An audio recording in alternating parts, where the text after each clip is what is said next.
57% of Australians say they'd immediately replace their garage door opener if they knew it wasn't safety compliant. All they have to do is the Merlin safety test.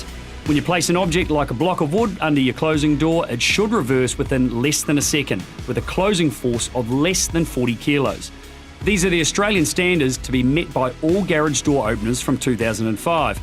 Now, not every opener cuts the mustard, so it's worth checking and making sure it's a Merlin as we pass all these safety and compliance standards. Every Merlin is tested thoroughly and you have the certificates of suitability to prove it.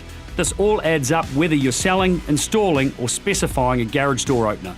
Make sure it's a Merlin.